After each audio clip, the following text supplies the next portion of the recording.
할렐루야. 네, 다시 한번 할까요? 할렐루야. 우리 하나님을 이 시간 함께 찬양하겠습니다. 우리 함께 처음 고백할 찬양은 죄 많은 이 세상은 내 집 아니네 라는 찬양입니다. 여러분 잘 아실 찬양이라고 생각하는데요, 이 가사를 보니까 죄 많은 이 세상은 내 집 아니네, 내 모든 보안은 저 하늘에 있네, 저 천국 문을 열고 나를 부르네, 나는 이 세상에 정들 수 없도다. 네, 혹시 이 가사를 읽으시면서 아쉬운 마음이 들거나 또 안타까운 마음이 들 때도 있을 것 같아요. 왜냐하면 이 세상에 우리가 너무도 좋고 또 놓고 가기 싫은 많은 것들이 있지 않습니까? 나의 사랑하는 자녀, 또 나의 사랑하는 집과 차, 또 나의 사랑하는 심지어 때로는 이 교회까지도 말입니다. 우리가 그렇지만 지난주에도 고백했듯이 한 가지 우리가 반드시 기억해야 할 것은, 우리가 이 땅에서 얻은 상급은 저 천국에서 우리가 후에 볼 영광과 비교할 수 없다는 사실입니다. 여러분 믿으십니까? 바로 우리를 죄에서 구원하시고 우리에게 새로운 생명을 허락하신 예수 그리스도께서 우리의 온전한 상급 자체가 되어주실 것이기 때문입니다. 우리 이 사실을 바라보시면서 함께 찬양했으면 좋겠습니다. 네, 우리 함께 박수치며 함께 찬양할까요?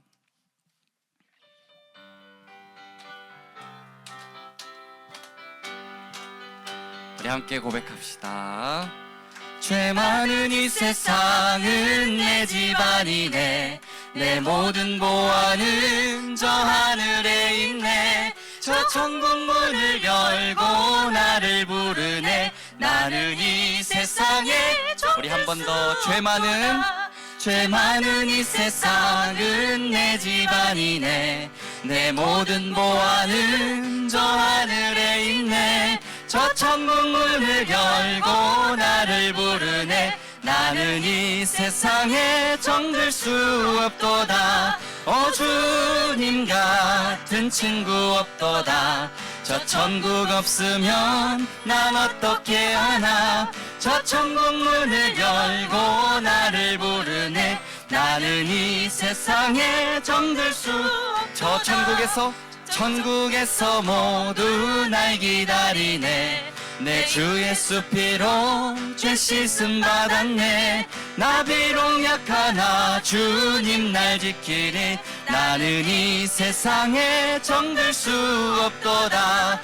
주님 같은 친구 없도다. 저 천국 없으면 난 어떻게 하나, 저 천국 문을 열고 나를 부르네, 나는 이 세상에 우리 1절로 찬양합시다. 죄 많은 이 세상은 내 집 아니네, 내 모든 보안은 저 하늘에 있네, 저 천국 문을 열고 나를 부르네, 나는 이 세상에 우리 2절로 고백하겠습니다.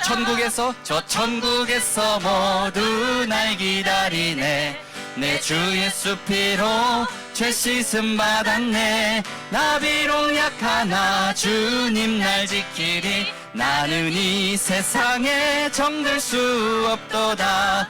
주님 같은 친구 없도다. 저 천국 없으면 난 어떻게 하나, 저 천국 문을 열고 나를 부르네, 나는 이 세상에 주님 같은 친구 없도다. 저 천국 없으면 난 어떻게 하나, 저 천국 문을 열고 나를 부르네, 나는 이 세상에 정들 수 없도다.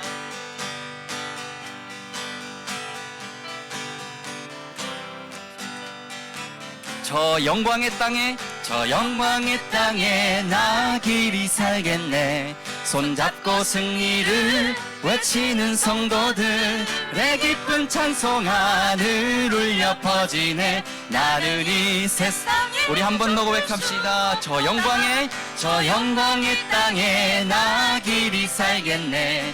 손잡고 승리를 외치는 성도들의 기쁜 찬송 하늘 울려 퍼지네. 나는 이 세상에 정들 수 없도다. 오 주님 같은 친구 없도다.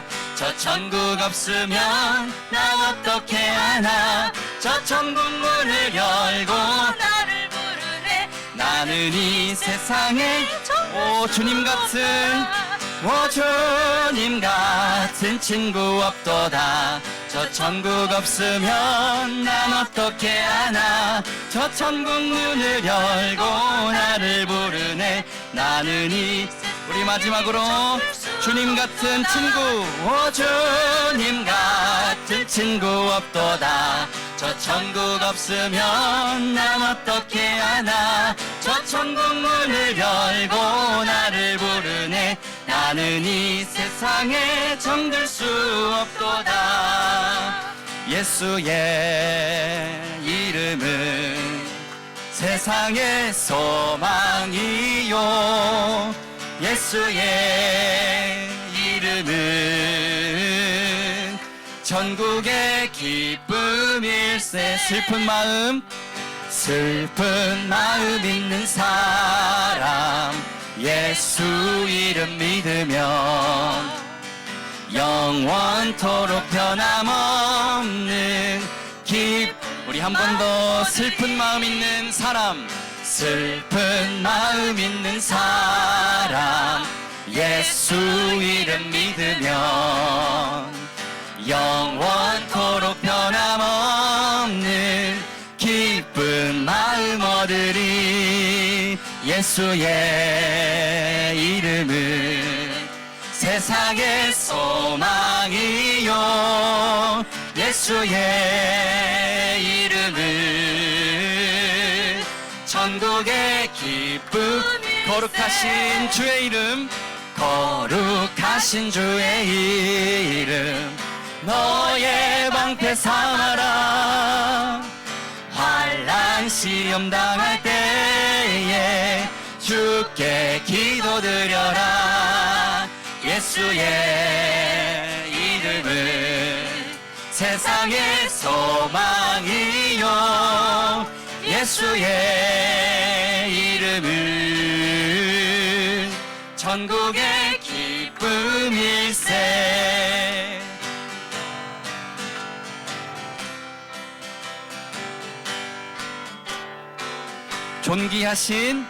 존귀하신 주의 이름 우리 기쁨 되도나.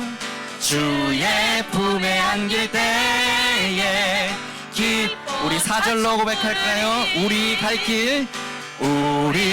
길 나간 후에 보좌 앞에 나가 왕의 왕께 경배하며 면류관을 드리리.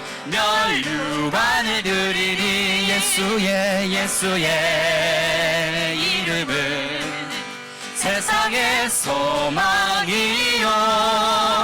예수의 이름은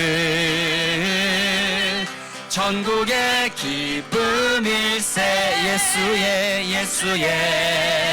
이름은 세상의 소망이요. 예수의 이름은 천국의 기쁨일세. 예수의 이름은 세상의 소망이요. 예수의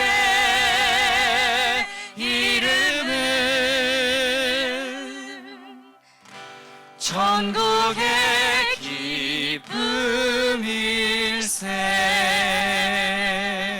우리 주님께 영광의 박수 드리겠습니다. 아멘.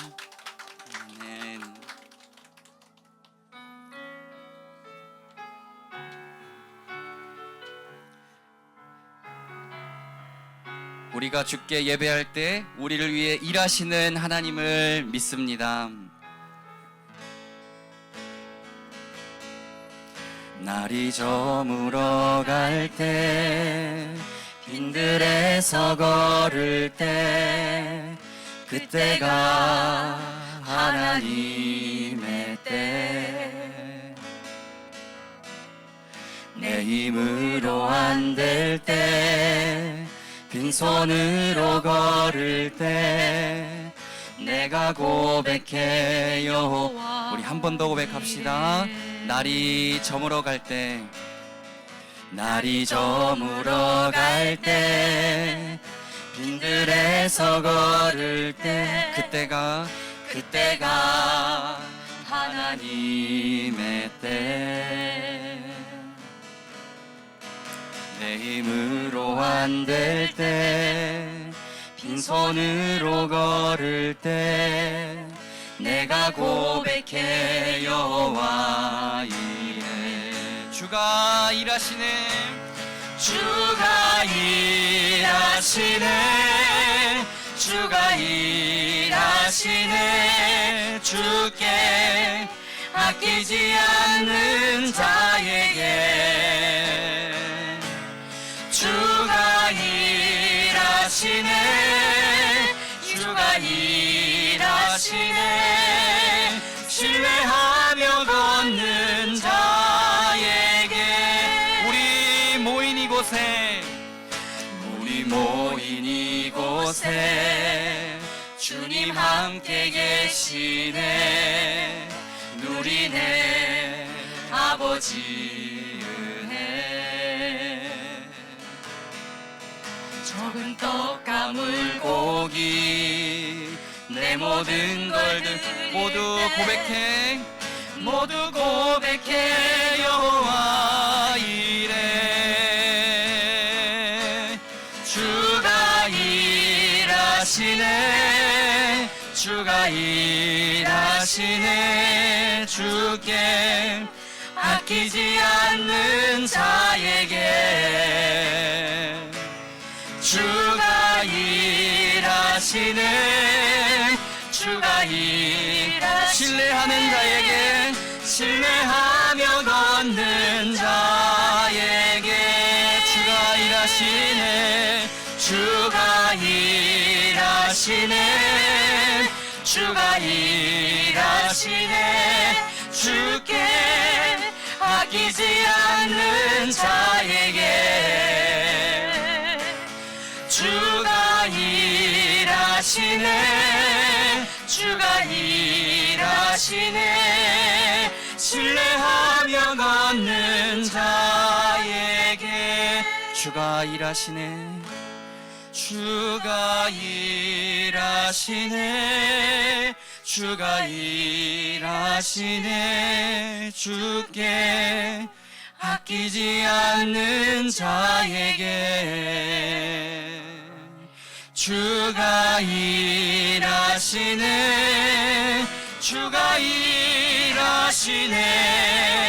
신뢰하며 걷는 자에게 주가 일하시네, 주가 일하시네, 주가 일하시네.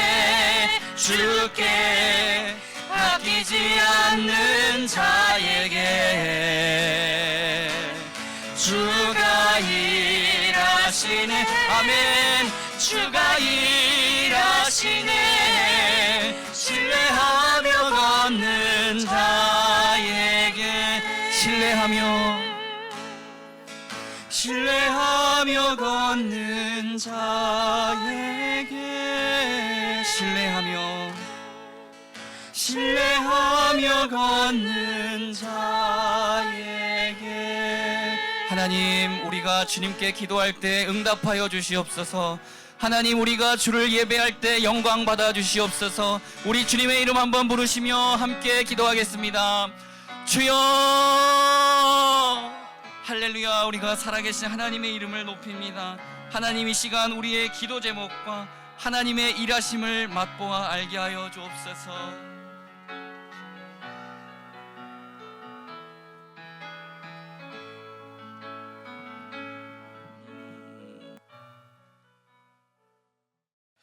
하나님 아버지 감사합니다. 죄인으로밖에 죽을 수 없던 저희들을 하나님의 자녀라 불러주시고 서창금빛교회라 불러주심을 감사합니다. 저희가 함께 예배드리고 찬양하며 주님께 기쁨이 되고 경배가 되게 하시옵소서. 저희들과 늘 함께 동행하여 주시옵소서. 예수님 이름으로 기도합니다. 아멘. 찬송가 8장으로 하나님께 영광 올려드리겠습니다. 찬송가 8장입니다.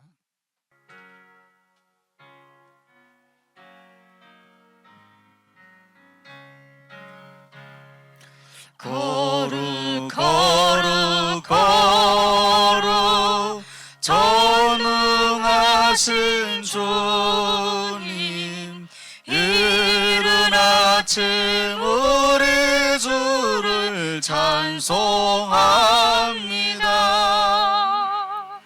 거룩 거룩 거룩 자비하신 주님,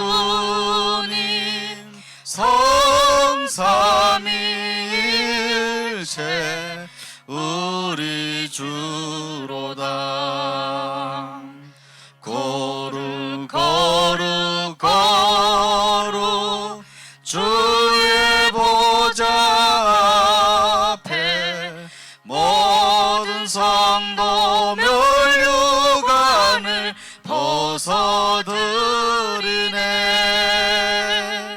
전군 전사 모두 주께 굴복하니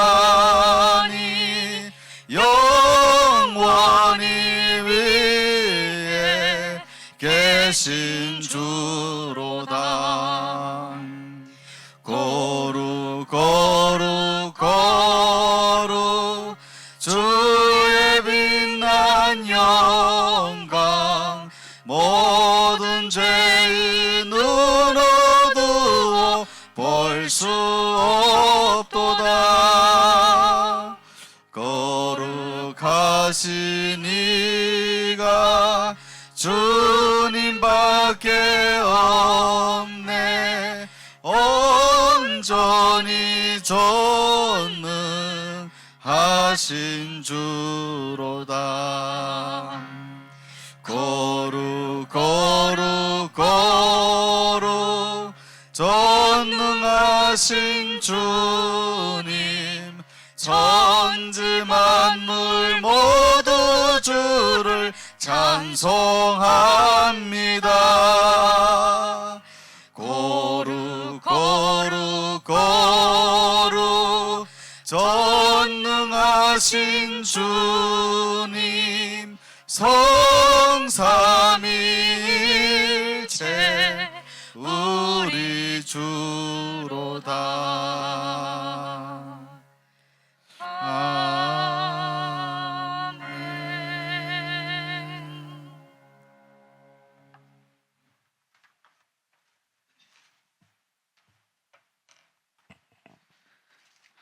교동문 34편, 시편 82편 되겠습니다. 저희가 한 절, 여러분들 한 절 합독합니다. 우리의 능력이 되시는 하나님을 향하여 기쁘게 노래하며 야곱의 하나님을 향하여 즐거이 소리칠지어다. 시를 읊으며 서고를 치고 아름다운 수금의 비파를 아우를지어다.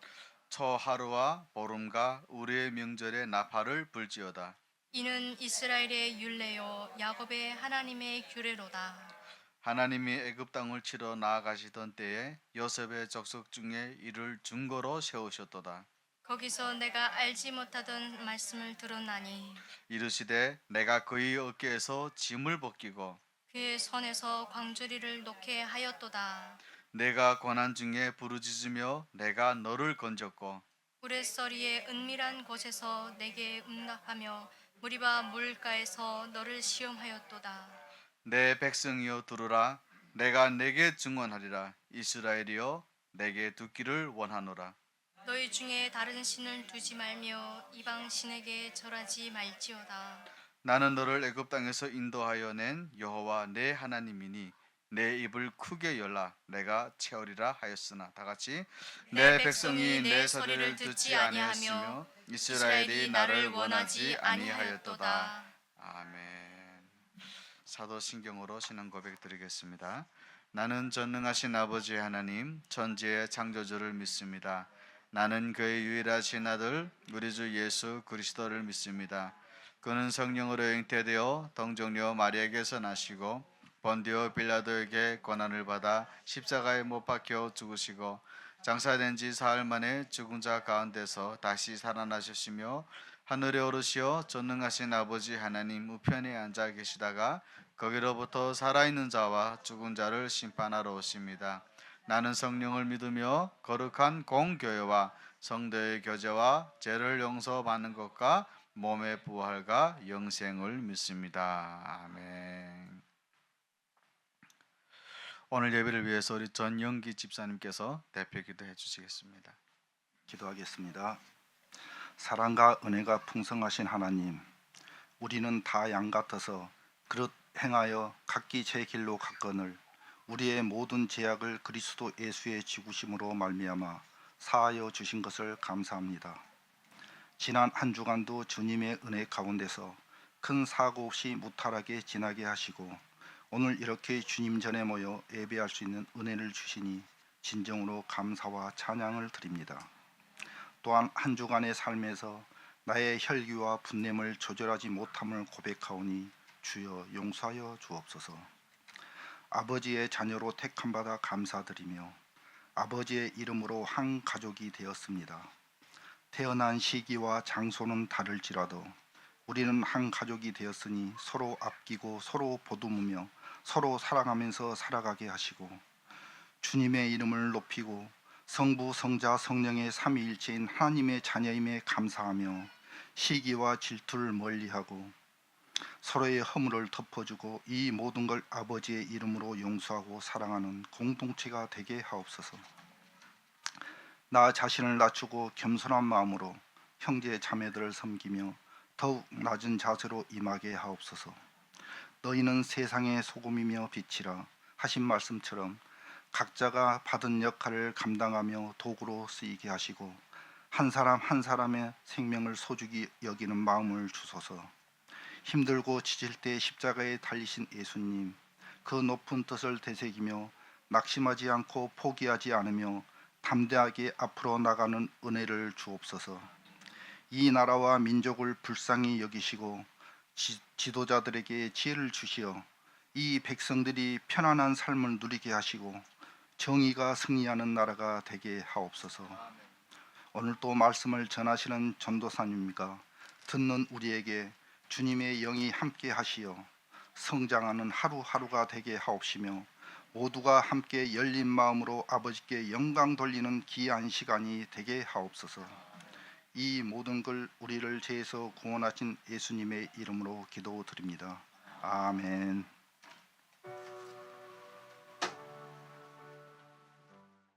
예, 전영기 집사님 은혜로운 기도 감사합니다. 오늘 함께 보실 하나님의 말씀은 6장 12절이 되겠습니다. 함께 합독합니다. 시작. 우리가 우리에게 죄 지은 자를 사하여 준 것 같이 우리 죄를 사하여 주시옵고. 아멘. 오늘은 주기도문 강의 6번째 시간이 되겠습니다. 주기도문의 6번째 청어는 죄의 문제를 이제 다루고 있습니다. 우리가 하나님께로부터 받아야 할 복이 참 많죠.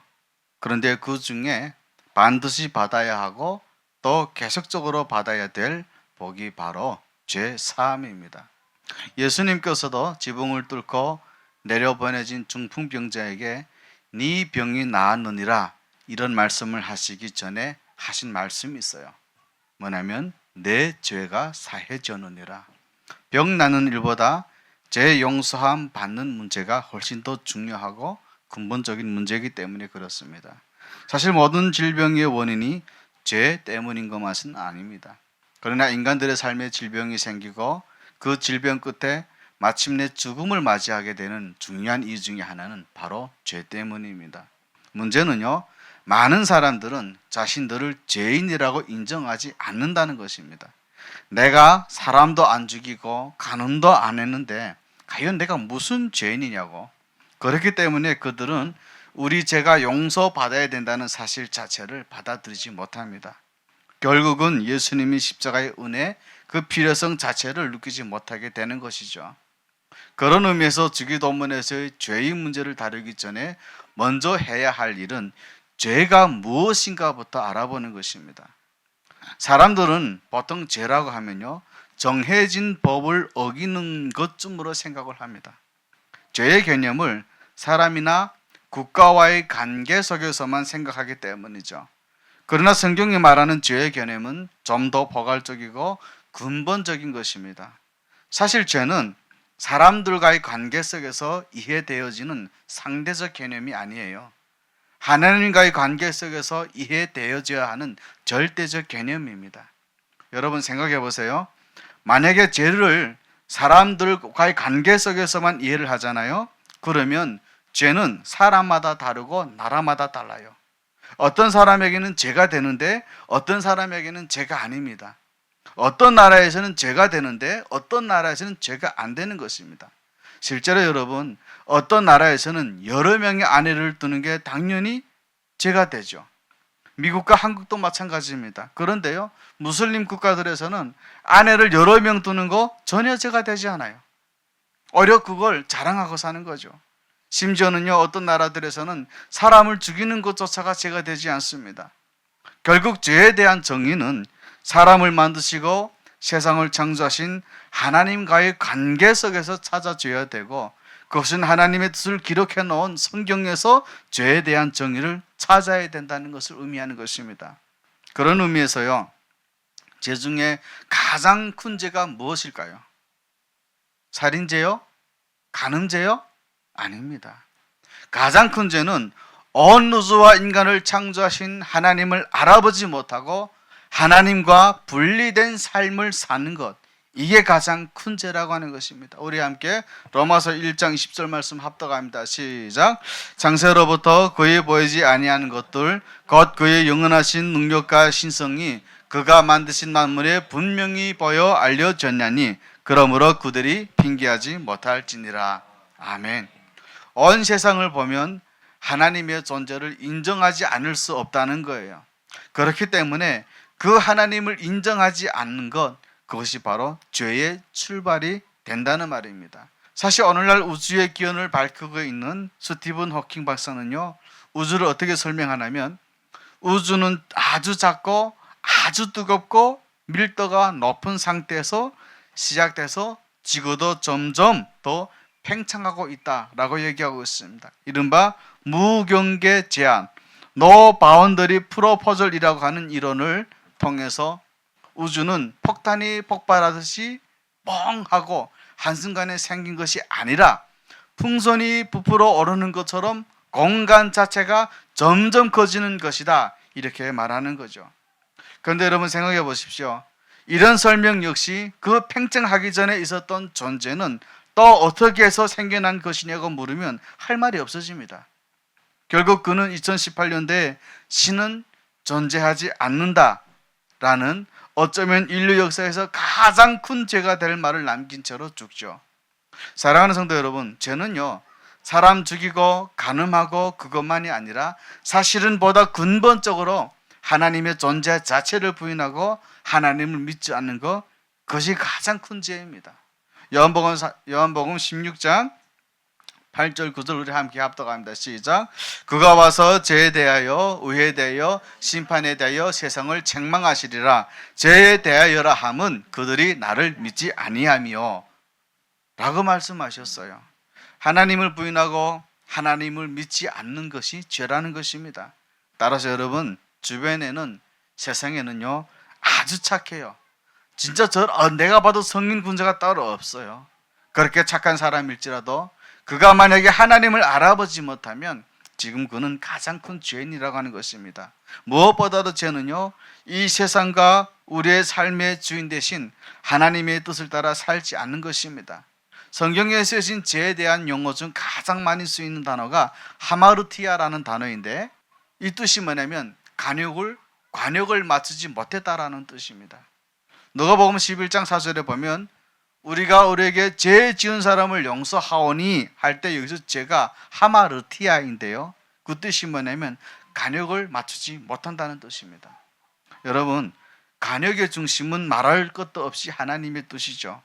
따라서 죄가 뭐냐면 성경에 기록되어 있는 하나님의 뜻에 합당하게 살지 못한 모든 것이 죄라고 하는 것입니다. 그러므로요, 남의 물건을 훔치는 거 당연히 죄죠. 그렇지만 하나님의 뜻에 따라서 어려운 형편에 처한 자들을 돕지 않는 것, 모른 척하고 나하고 상관없는 것처럼 나만 잘 먹고 잘 살면 된다는 생각을 갖는 것, 그것도 죄가 된다는 것입니다.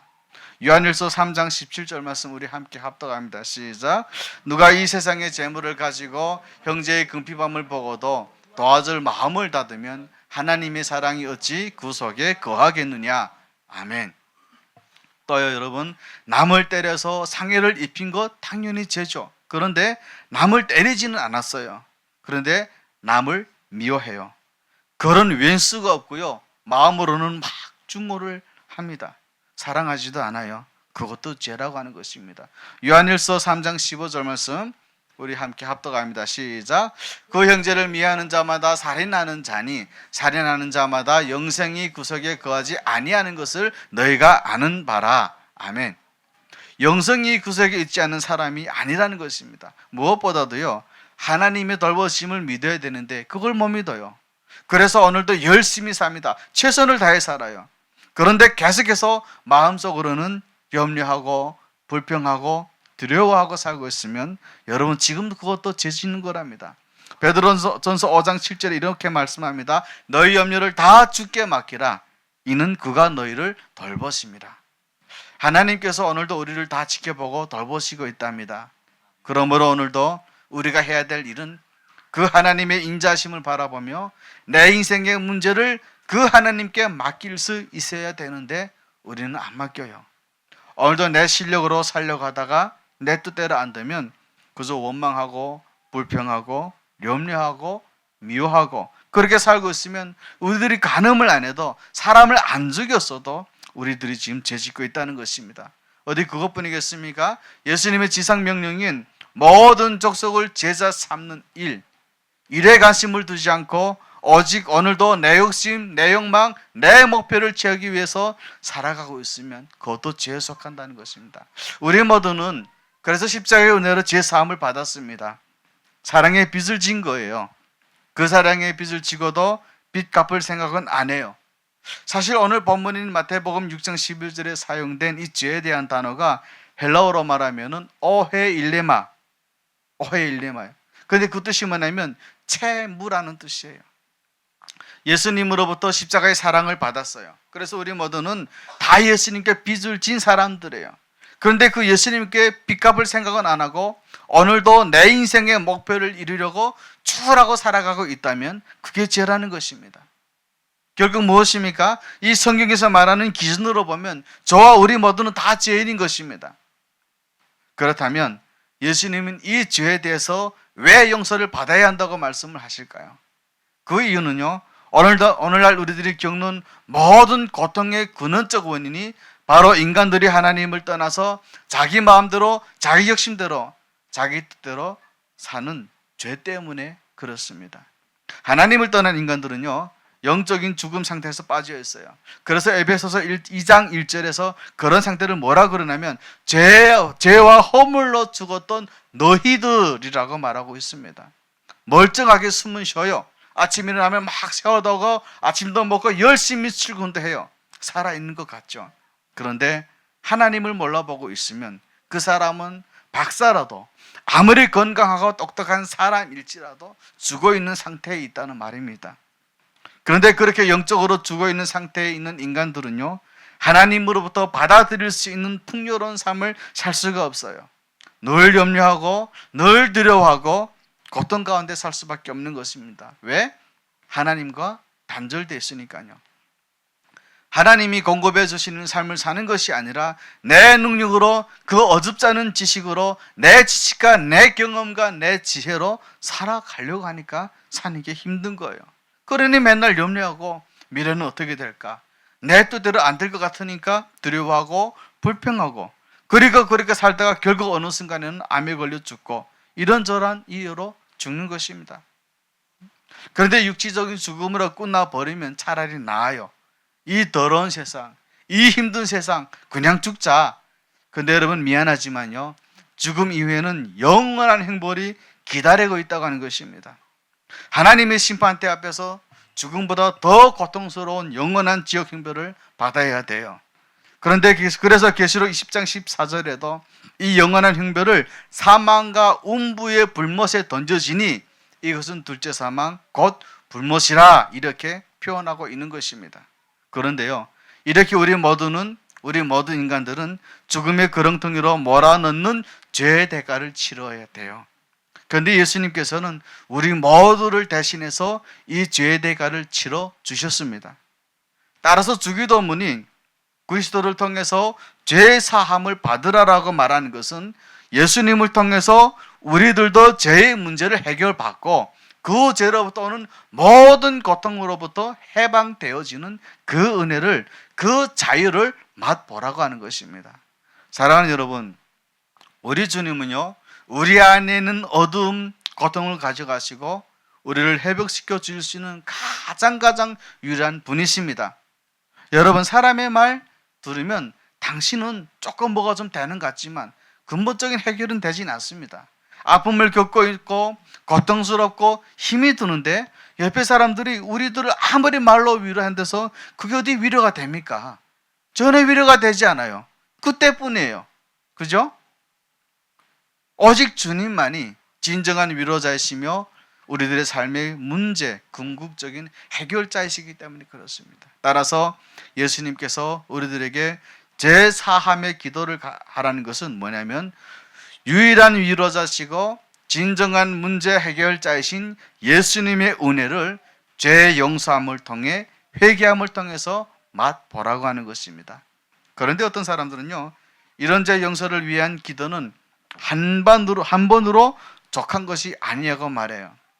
아니, 예수 그리스도를 믿음으로 우리 죄가 용서되었으므로 더 이상 이 죄 용서에 대한 기도는 필요치 않다고 하는 것입니다. 그러나 여러분, 그렇지는 않습니다. 여러분, 회개는요 두 종류가 있어요. 하나는 단회적 회개인데 이것을 우리는 흔히 회심이라는 특별한 단어를 써서 말해요. 또 하나는 한 번 하고 끝나는 게 아니라 계속 삶 속에서 반복적으로 해야 되는 회개예요. 이 회심이라는 것이 뭐냐면 내가 지난날 하나님을 알지 못하고 살던 삶을 이제는 완전히 청산하고 그리스도 안에서 새로운 삶을 살고자 내 인생의 방향을 완전히 돌리는 것, 이 회심이에요. 그렇기 때문에 이 회심은요 여러 번 말할 필요가 없어요. 예수님의 영이 우리들 안에 임할 때 한 번 하는 것으로 족한 것입니다. 왜요? 이 한 번의 회개가 우리들이 지은 모든 죄의 대가에 대해서 영원토록 용서하게 하기 때문에 그렇습니다. 그래서 그 회심은 우리로 하여금 모든 죄의 결과로부터 죄 때문에 당해야 될 그런 모든 죄의 고통으로부터 자유케 되는 것입니다.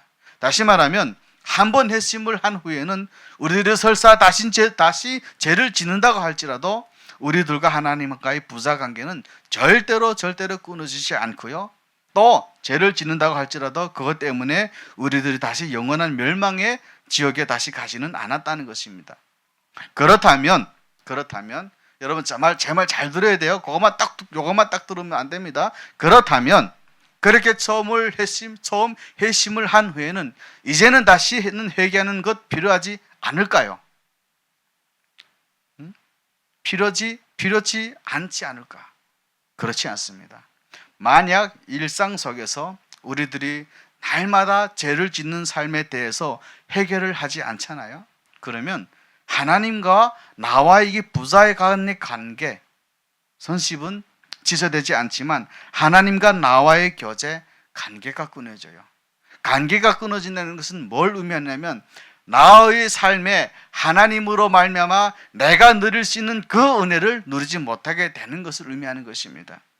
주기도문에서 주님이 우리들에게 죄 용서를 구하라는 명령은 이런 근본적인 방향, 전환, 일시적인 회심뿐만 아니라 이후에 예수님 믿고 살아갈 때도 여러분들이 삶에서 수도 없이 지는 그런 죄에 대해서 반복적으로 회개함으로 해서 죄로부터 오는 그 죄 때문에 우리들이 당하고 있는 그 고통스러운 삶에서 해방되라고 하는 말씀입니다. 왜냐하면 이사야 59장 1절 2절에 보시면 이렇게 말씀하고 있습니다. 우리 함께 합독합니다. 시작. 여호와의 손이 짧아 구원하지 못하심도 아니요 귀가 둔하여 듣지 못하심도 아니라 오직 너희 죄악이 너희와 너희 하나님 사이를 갈라놓았고 너희 죄가 그의 얼굴을 가리어서 너희에게서 듣지 않으시게 함이니라. 아멘. 다시 말하면 우리들이 예수님을 믿어서 근본적인 회심을 했을지라도 우리들이 살아가면서 짓는 크고 작은 죄가 있잖아요. 그런 죄에 대해서 해결하지 않으면 우리들의 삶에 하나님의 은혜로운 공급은 차단된다고 하는 것입니다. 더 직접적으로 말하면 우리들의 기도가 응답 안 된다는 거예요. 아마 여러분 우리들 중에서도 열심히 기도하고 있는 분들이 있을 것입니다. 아무리 기도해도 응답이 안 되죠. 이유가 있어요. 회개하지 않기 때문에 그래요. 내가 하나님 앞에서 잘못 살고 있는 부분을 인정하지 않고 인정하지도 못하고 회개하지도 않으니 우리들이 구하는 기도가 응답이 안 되는 것입니다. 안타깝게도 오늘날 많은 성도들은 기도도 별로 안 하지만 회개 기도는 더더욱 안 해요. 여러분들은 하루에 얼마나 하나님과 대화하고 계십니까? 여러분들은 하루에 얼만큼 하나님하고 가깝게 가고 있습니까? 그리고 그 기도 중에 여러분들은 얼마나 회개하며 기도하고 있습니까? 회개 기도는 거의 안 해요. 그러니 뭐가 없죠? 삶의 회복이 없는 거죠.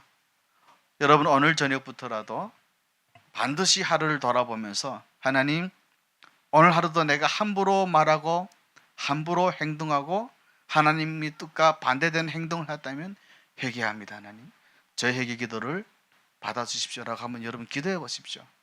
일반적인 회심과 반복적인 회개의 차이를 가장 잘 설명하는 부분이 요한복음 13장 8절에서부터 11절이에요. 예수님이 제자들의 발을 씻는 장면이 나오잖아요. 이때 베드로는 주님이 자기 발을 씻어준다고 그러니까 씻지 말래요. 겸손한 마음에서 한 얘기겠죠. 아니 어떻게 선생님이 이 제자의 발을 씻습니까? 감당 못합니다. 그때 주님 이런 말을 해요. 베드로야 내가 너의 발을 지키지 않는다면 너하고 나는 아무런 상관이 없이 되는 거다. 이 말씀은 주님이 죄를 씻을 수 있는 분이셔서 주님 때문에 너와 나의 관계가 이루어진다는 말씀이죠. 그래서 그 말을 듣는 베드로가 아 그래요?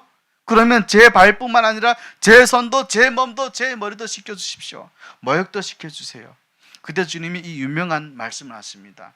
이미 모욕하는 자는 발만 씻으면 된다.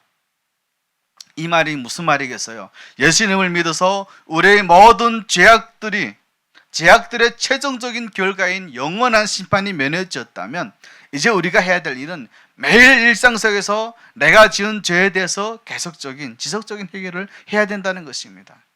이것이 우리 삶의 근본적인 핵심이지만 매일의 삶의 죄 용서를 구하는 회개는 매 순간 매일매일 필요하다는 것입니다.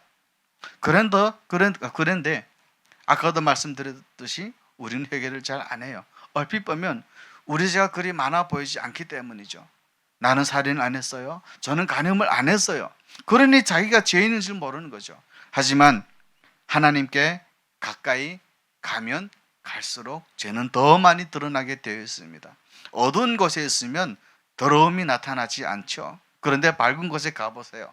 더러움이 환하게 드러납니다. 마찬가지로 하나님께 가까이 가잖아요. 그러면 내가 진짜 죄인이라는 것을 점점점 더 깨닫게 돼요. 바꿔 말하면 오늘도 우리들 중에 내가 별로 죄인인 것 같지 않은 분들이 있죠. 내가 무슨 죄인이지? 나 정도면 교회 열심히 봉사하고 헌신하고 있으면 나만큼만 신앙생활 해보라고. 나 죄인 아니야. 그런 생각하시죠. 그런 분들은요 하나님과 진심으로 가까이지 않은 사람들이에요. 하나님과 진실로 가까이 하잖아요. 그러면 남의 허물이 보이는 것이 아니라 그래서 내 남 탓을 하고 판단하고 불평하는 것이 아니라 나 자신을 돌아보게 되는 것입니다. 나 자신을 십자가 앞에 드리는 것이야. 나한테 문제가 있었구나. 내가 죄인이었구나. 회개하게 되어 있다는 것입니다. 베드로는 밤새도록 고기를 잡지 못하고 허탈한 상태에 있다가 예수님의 말을 들어요. 베드로야, 깊은 데로 가서 깊은 데로 가서 그물을 던져라. 베드로가 그 말을 듣고 말씀대로 기쁜 대로 가서 그물을 던졌더니 물고기가 그물 한가득 잡혀 올라오는 것이죠. 그때 베드로가 예수님 앞에 엎드려서 하는 말이 참으로 놀란 말입니다. 예수님 말씀대로 순종했더니 이렇게 고기 많이 잡히게 해주셔서 감사합니다, 이런 말을 했을 것 같죠. 그런데 전혀 엉뚱한 말을 해요. 무슨 말을 했습니까? 주여, 나를 떠나소서, 나는 죄인입니다. 여러분, 이 말씀을 한번 묵상해 보셨나요? 왜 베드로는 예수님 말씀드렸더니 고기가 많이 잡혔으면 예수님 고맙습니다 이렇게 말할 것 같은데 뜬금없이 느닷없이 주여 나를 떠나소서 내가 죄인입니다 라고 말을 했냐 하는 거죠.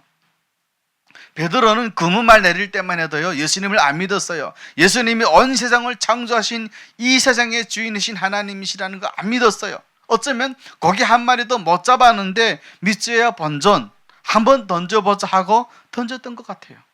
그랬더니 과연 물고기가 잡히니까 이제야 예수님 당신이 이 세상의 주인인 것을 알겠습니다. 그래서 자기가 죄인인 것을 깨달은 것입니다. 베드로가 자신이 죄인인 것을 알 수 있었던 것은 그가 주님 앞에 나갔기 때문이에요. 사랑하는 성도 여러분, 우리들도 그리스도 앞에 나아가지 않으면 죄를 발견할 수 없어요.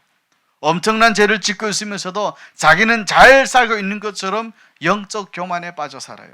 그러면서 자기의 기준을 가지고 함부로 남을 판단하고 평가하고 정지하는 것을 정지합니다. 그리스도 앞에 나갈 때 우리의 숨겨진 죄악이 발견되고요, 그 예수님을 통해서 죄 사함을 받아서 고통으로부터 자유할 수 있는 것입니다. 그런 의미에서 볼 때 오늘 예수님이 가르쳐 주신 기도는 정말로 귀한 복음인 거죠. 그런데 이런 용서의 청원에는 전제 조건이 있죠. 뭐죠? 먼저 남을 용서하라는 겁니다. 이웃을 용서하면서 나를 용서해 달라고 해야지, 나는 전혀 남을 용서하지 않아요.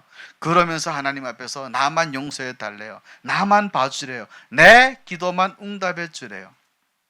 여러분, 내가 다른 사람에게 섭섭한 마음이 생겼을 때 나는 우리 하나님을 얼마나 섭섭하게 해드렸는지를 생각해 보셔야 됩니다. 다른 사람이 나에게 억울한 말을 하고 나에게 핀잔을 줄 때 돌이켜서 나는 하나님께 어떤 자세로 살았는지, 또 나도 모르는 사이에 다른 사람에게 어떤 마음의 상처를 주고 어떤 핀잔을 줬는지 먼저 나 자신을 돌아봐야 된다는 것입니다. 예수님은 이것에 대해서 마태복음 18장 23절에서 25절의 말씀을 통해 이렇게 설명하시죠. 여러분도 잘 아시지만 1만 달란트 빚진 자가 그 빚을 탕감받았어요. 여러분이 1만 달란트는요, 상상할 수 없는 액수입니다. 예수님 당시에 갈릴리하고 베레아 지역의 주민 전체가 로마 정부에 1년에 내는 세금이 200달란트예요. 그런데 자기는 몇 달란트를 탕감받았느냐면 1만 달란트를 탕감받았어요. 이 말은 약 20년도 아니고 20년만 치의 월급을 탕감받았다는 얘기죠. 이에 비해서 100데나리온은 100일 동안 일한 급여를 세 달치 월급이죠. 그런데 이 1만 달란트 탕감받은 사람이 탕감받고 넘어져서 나가는데 길거리에서 100데나리온 자기한테 빌려가지고 안 갚은 증거를 발견을 한 겁니다. 발견하자면 멱살을 잡으면서 왜 100데나리온 안 갚았냐고 한다면 이게 얼마나 말이 안 되는 이야기입니까? 지는 20만 년치 월급에 해당되는 빚을 탕감받았으면서 꼴랑 3개월치 월급을 해당되는 돈을 안 갚았다고 멱살을 잡아요. 그런데 오늘 우리가 그러고 살아가고 있다는 거죠. 우리가 하나님으로부터 탕감받은 죄에 대한 빚은 1만 달란트에 비유할 수가 있습니다. 그런데 100데나리온밖에 안 되는 이웃의 죄를 보면서 그 얄미운 짓 한다고 못된 사람이라고 우리가 그를 용서하지 않고 있다면 사실 우리 자신이 먼저 용서받을 자격이 없다는 것입니다. 내가 죄 용서받기 위해서는 먼저 다른 사람을 용서할 것을 마태복음 6장 14절과 15절 이렇게 강조하고 있죠. 우리 함께 합독합니다. 시작. 너희가 사람의 잘못을 용서하면 너희 하늘 아버지께서도 너희 잘못을 용서하시려니와 너희가 사람의 잘못을 용서하지 아니하면 너희 아버지께서도 너희 잘못을 용서하지 아니하시리라. 아멘. 죄 용서를 받은 사람이라면 그 하나님의 죄 용서의 은혜가 우리를 통해서 이웃에게 전달해야 됩니다. 하나님의 죄 용서의 은혜가 우리 때문에 가로막혀서는 안 되는 것입니다. 바로 주기도문에 우리가 우리의 죄를 사하여 준 것 같이 라는 이 단서를 붙인 이유도 바로 그런 의도였습니다. 감리교회 창시자 웨슬리라는 분 여러분들 다 아실 거죠. 존 웨슬리가 길을 가다가 잘 아는 사람을 만났대요. 이 사람은 이 웨슬리가 잘 알고 있는 또 다른 친구하고 사이가 나빠져서 서로 욕하고 서로 원수러지는 중이었다고요. 그래서 웨슬리 서정이 그 사람에게 묻습니다. 형제요, 아직도 그 지구를 미워합니까? 라고 물었더니 그럼요, 당연하다는 듯이 대답을 하더래요. 그러자 웨슬리가 이런 얘기를 했다고요. 이제 웬만하면 용서하시죠. 화해를 권했지만 그는 여전히 이를 갈면서 딴 사람은 내가 용서해도 저 인간만큼은 내가 절대로 용서할 수 없습니다 라고 욕을 하더랍니다. 이때 웨슬리 선생가 한마디 말하죠. 좋습니다. 그럼 마음대로 하세요. 그런데 한 가지 기억하셔야 될 것이 있습니다. 당신은 앞으로 절대로 죄를 지으면 안 됩니다. 그렇게 당신도 남을 용서하지 못하니 당신도 용서받지 못할 것이기 때문에 그렇습니다. 이렇게 따끔하게 일렀다고 합니다. 용서를 구할 때 내가 해야 될 용서를 먼저 생각하셔야 돼요. 하나님께 무작정 나의 잘못을 용서해 주실 것을 구할 것이 아니라, 그렇다면 내가 누군가를 용서해 줘야 될 것은 무엇인가를 생각하라는 것입니다. 왜 그런 줄 아세요, 여러분? 앞서 본 이사야 59장 1절에서 2절의 말씀처럼 우리의 기도가 응답되지 못한 이유가 어쩌면 여전히 1, 2년 전에, 어쩌면 10년, 20년 전에 그 마음속의 앙금을 아직도 해소하지 못하고 여전히 누군가를 미워하고 있기 때문에, 미워하고 있는 죄를 범하고 있기 때문에 우리의 기도가 응답되지 않은 것일 수도 있기 때문에 그렇습니다. 어떤 성도님이 오랫동안 응답되지 않는 기도 제목을 가지고 기도원에 올라갔어요.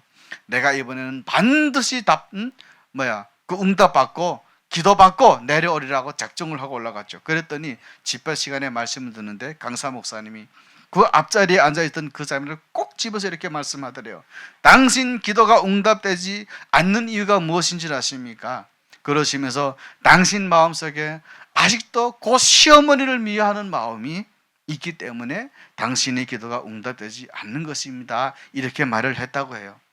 여러분, 물론 우리 모두에게는, 저에게도 도저히 용서하고 싶지 않은 사람이나 사건이 있을 수 있습니다.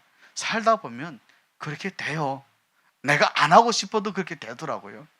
그리고 정말 그거 쉽지 않아요. 그러나 엄밀하게 말하면 우리가 용서하지 못할 사람이나 우리가 받아들일 수 없는 사건은 없어요. 왜냐하면 저와 우리 모두는 이미 1만 달란트나 되는 빚을 탕감받은 사람들이기 때문에 그렇습니다. 그리고 사실 용서라는 것은요, 그 상대편을 위해서 해주는 게 아니에요. 그 사람 마음 편하게 해주려고 내가 너를 용서한다 그러는 거 아닙니다. 누구를 위해서냐면 나를 위해서 하는 거죠. 정말 어렵지만 그 용서가 하나님의 통로를 받는, 하나님의 축복을 받는 통로이기 때문에 그래요. 나를 위해서 용서해야 되는 거예요. 그렇기 때문에 기독교 역사를 보면 1세기에서 4세기까지 초기 기독교 교회 성장은 매우 놀라웠어요. 100년마다 각 세기마다 약 300배의 성장을 해요. 말이 그렇지, 여러분 300배라는 게 보통 성장입니까? 그런데 재미있는 건요, AD 313년이 돼서 로마 제국이 기독교를 인정을 해줘요. 그러면 이제 더 많은 기독교는 성장을 해야 될 거잖아요. 놀라운 것은 4세기부터 종교, 그러니까 1500년까지 약 1000년 동안 기독교는 하나도 성장 안 했다는 것입니다. 아니, 로마 제국이 기독교를 인정해주면 더 성장해야 되잖아요. 원래 이것이 맞는 거잖아요. 오늘날 미국이 먹고 살기 편해졌어요. 마음대로 찬양할 수 있고 마음대로 예배할 수 있잖아요. 그러면 더 기독교가 부흥하고 성장해야 되는데 아니에요, 여러분. 요즘 미국이나 유럽에는 문 닫는 교회가 부지기 있습니다. 왜냐하면 제가 성지순례도 갔다 왔고 미국도 다녀와서 본 것이 있어요. 초대교회 성장의 배경에는 성도들의 확실한 삶의 변화가 있었어요. 1세기 초대교회 예배를 그린 로버트 뱅크스의 1세기 교회 이야비라는 책을 보면 그것을 알 수가 있죠. 초대교회는 어떤 공동체였냐? 한마디로 용서하고 용납하고 더 나아가서는 축복하는 공동체였어요. 다시 말하면 여러분, 초대교회는 용서하고 용납하고 축복하는 공동체였어요. 여러분, 거대 사회에서 주인과 종, 노예가 한 장소에서 같이 있다. 한 공동체에 속해 있다. 상상할 수 없는 일이라는 걸 여러분 다 아시잖아요. 그런데 초대교회 공동체는 주인이 노예를, 하인을 용납해요. 더군다나 같은 식사 자리에 앉을 뿐만 아니라 하인들을, 종들을 상석에다 앉혀요. 우리들 같았으면 그렇게 했겠어요? 우리들 같았으면 여러분이 부려먹는 종을 우리 먹는 식사들에 초대하고 가장 중요한 상석 자리에 앉혔겠냐 말이에요. 근데 초대교회는 용납할 뿐만 아니라 그들을 축복한 것입니다. 이런 모습이 초대교회를 300배나 성장을 가져오게 한 것입니다. 실제로 기독교 역사에서 순교하는 사람들의 대부분요, 예수님의 십자가상의 기도를 본받고 있어요. 하나님이여 저들의 죄를 사하여 주시옵소서. 3번도 이와 같은 기도를 했습니다. 야고보도 자기를 향해서 돌을 던지는 자들을 위해서 저 인간 내가 반드시 죽이리라, 내가 반드시 안 갚음할 거야가 아니라 오히려 하나님께서 나에게 돌을 던지는 저 인간들을 용서해 달라고 빌면서 죽었습니다. 순교자들은 살인자들의 죄를 용서해 달라고 기도함으로 죽음을 맞이했던 것입니다. 왜 그렇게 할 수 있었을까요? 그들은 왜 그런 기도를 할 수 있었겠습니까? 그들은 무엇보다도요, 자신에게 영원한 생명의 은혜를 주신 예수님이 그 십자가의 은혜를 먼저 생각했기 때문에 그렇습니다.